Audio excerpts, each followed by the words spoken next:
안녕하세요. 책과나 올리비아입니다. 오늘 두 번째 만남이네요. 지난 시간 슈테파니 슈탈의 책 거리를 두는 중입니다. 서문을 살펴보았습니다. 서로에게 건강한 관계를 맺기 위한 적정거리 유지가 필요하다. 또 애착과 자립이 자존감 형성에 깊은 영향을 미친다. 수능과 자기 주장 사이의 조화를 이루어야 한다. 또 우리가 관계 맺기, 일하기, 삶의 즐거움, 이 세 가지가 정신 건강을 지키는 든든한 새 기둥이다라는 내용이었습니다.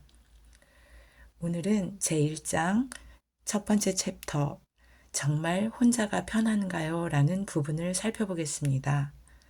먼저 내용을 읽겠습니다.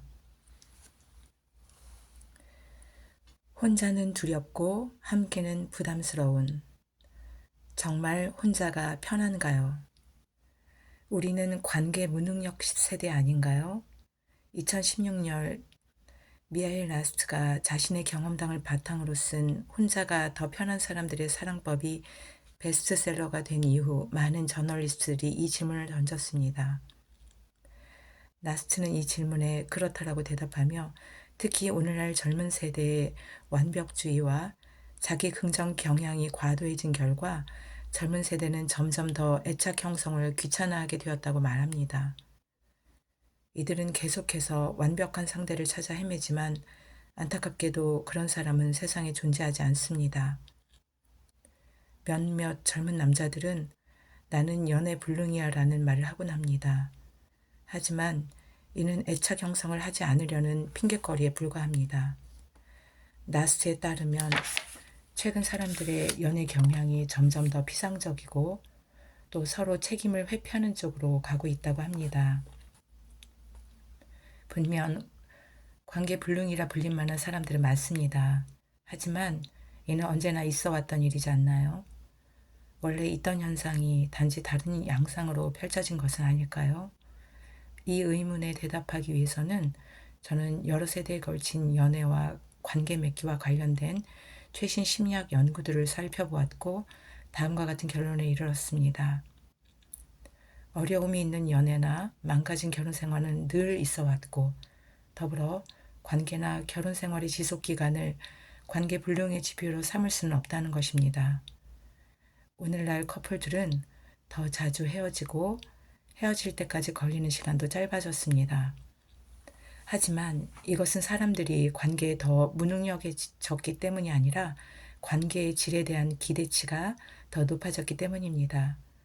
이것은 여성의 독립성이 향상되면서 불행한 결혼 생활을 먹고 살 길이 막막해서 견디고 사는 여성이 예전보다 적어진 것과 관련이 있습니다.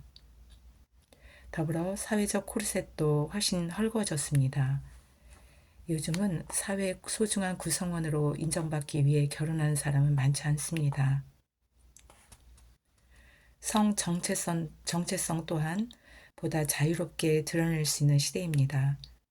이 모든 변화는 사람들에게 관계에 대한 큰 두려움을 더 크게 갖도록 한 것이 아니라 오히려 관계에 대한 두려움을 안고도 사회 안에서 더 쉽게 잘 살게 해주었습니다. 그러니까 예전보다 관계 맺기를 두려워하는 사람이 늘어난 게 아니라 원래부터 있던 그들이 다 더 잘 보이게 된 것뿐이죠. 1960년대에도 책임질 관계가 없는 것이 가장 이상적인 상태라는 말은 이미 회자되고 있었습니다. 같은 사람과 두 번 자는 사람은 정착하려는 것이나 다름없다라는 말도 있었습니다. 인터넷이 없는 시대였는데도 말입니다.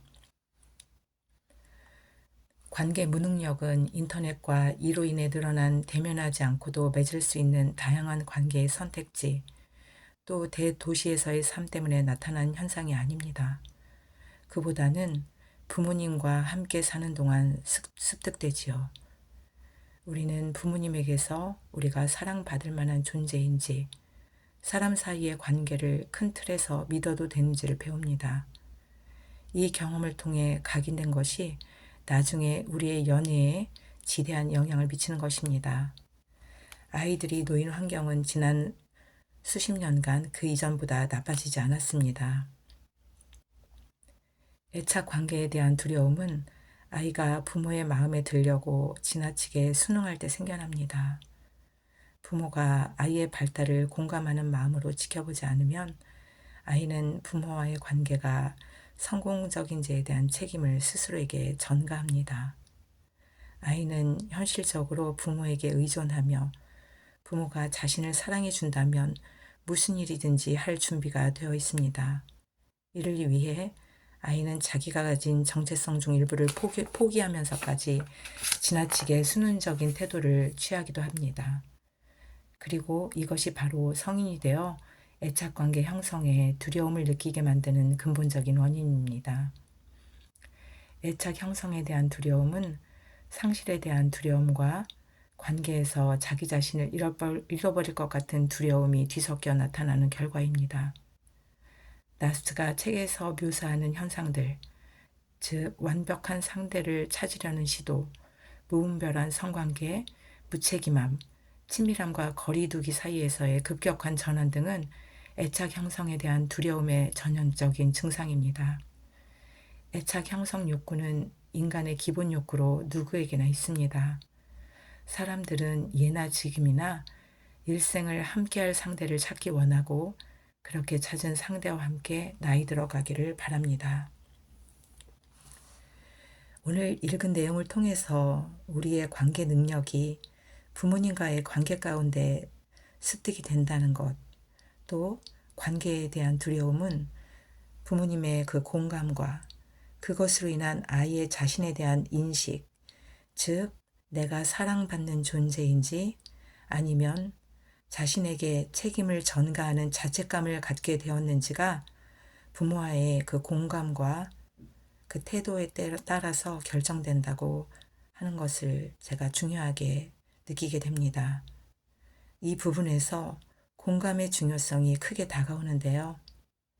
성인이 되어 건강한 관계를 맺는데 어린 시절 부모와의 애착 관계와 부모의 공감이 큰 역할을 하는 것입니다. 공감이 무엇일까요? 함께 그 마음을 느끼는 것입니다. 사실, 그 팩트에 집중하는 것이 아니라 아이의 그 마음을 그대로 수용하고 그 순간 함께 느끼는 것이죠. 네가 지금 마음이 아프구나, 힘들구나. 이런 부모와의 경험이 쌓일 때 아이는 자신이 수용받는 느낌을 갖게 되고 자아 정체성이 나는 사랑받는 존재이구나 라고 인식하게 됩니다.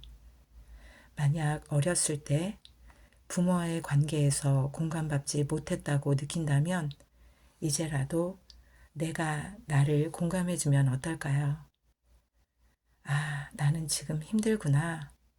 내가 지금 두렵구나. 내가 지금 걱정을 하고 있구나.